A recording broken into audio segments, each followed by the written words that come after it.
नमस्कार, मैं हूं विजयश्री और स्वागत है आपका सियासत नगरी में। देश के 77वें गणतंत्र दिवस समारोह के दौरान दिल्ली के कर्तव्य पथ पर बैठने की व्यवस्था को लेकर एक बड़ा राजनीतिक विवाद खड़ा हो गया है। कांग्रेस ने केंद्र की मोदी सरकार पर गंभीर आरोप लगाते हुए कहा है कि जानबूझकर नेता प्रतिपक्ष राहुल गांधी और कांग्रेस अध्यक्ष मल्लिकार्जुन खड़गे को पहली पंक्ति के बजाय पीछे की सीटों पर बैठाया गया।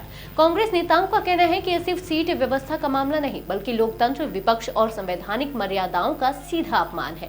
कांग्रेस का आरोप है कि गणतंत्र दिवस जैसे राष्ट्रीय और संवैधानिक महत्व के अवसर पर परंपरा और प्रोटोकॉल का पालन किया जाना चाहिए था, लेकिन इस बार सत्ता पक्ष ने राजनीतिक द्वेष के कारण नियमों की अनदेखी की।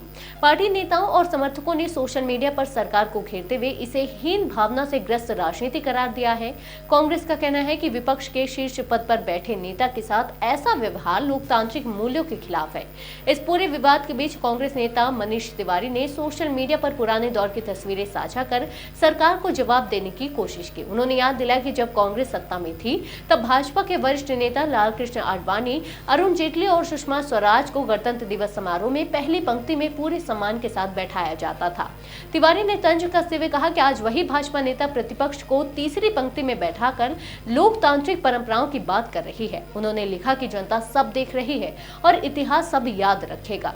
कांग्रेस सांसदों का कहना है कि मतभेद राजनीति का हिस्सा हो सकते हैं, लेकिन राष्ट्रीय पर्वों पर शिष्टाचार और मर्यादा का पालन सभी सरकारों की जिम्मेदारी होती है। इस बार जो हुआ उसने एक गलत परंपरा की शुरुआत की है। सांसद मणिकम टैगोर ने सवाल उठाए कि आखिर अचानक प्रोटोकॉल में बदलाव क्यों किया गया। उन्होंने आरोप लगाया कि प्रधानमंत्री नरेंद्र मोदी और गृह मंत्री अमित शाह की सोची समझी रणनीति है, जिसका मकसद विपक्ष को अपमानित करना है।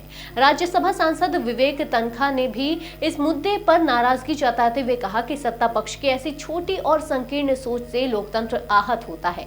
उन्होंने कहा कि मौजूदा राजनीतिक माहौल को देखते हुए उन्हें सरकार से इससे बेहतर व्यवहार की उम्मीद भी नहीं थी। वहीं कांग्रेस नेता रणदीप सुरजेवाला ने इसे सरकार की कुंठा बताते हुए कहा कि राहुल गांधी के साथ किया गया यह व्यवहार किसी भी लोकतांत्रिक मापदंड पर स्वीकार्य नहीं है। कांग्रेस नेताओं का मानना है कि सरकार न सिर्फ विपक्ष की आवाज दबाने की कोशिश कर रही है, बल्कि संवैधानिक पदों की गरिमा को भी कमजोर कर रही है। यह विवाद अब सोशल मीडिया पर तेजी से फैल रहा है और सब याद रखा जाएगा जैसे नारे ट्रेंड कर रहे हैं। फिलहाल केंद्र सरकार की ओर से इस पूरे मामले पर कोई आधिकारिक स्पष्टीकरण सामने नहीं आया है, लेकिन कांग्रेस ने साफ कर दिया है कि वह इस मुद्दे को सड़क से संसद तक उठाएगी। आज के लिए बस इतना ही। अगर आपके इलाके में कोई राजनीतिक लापरवाही, भ्रष्टाचार या जनहित से जुड़ी समस्या है तो आप चुप मत रहिए, अपनी शिकायत हमें भेजिए। सियासत नगरी आपकी आवाज को मंच देगा और जवाबदेही तय करेगा, क्योंकि अब हर सवाल होगा सीधा सत्ता से।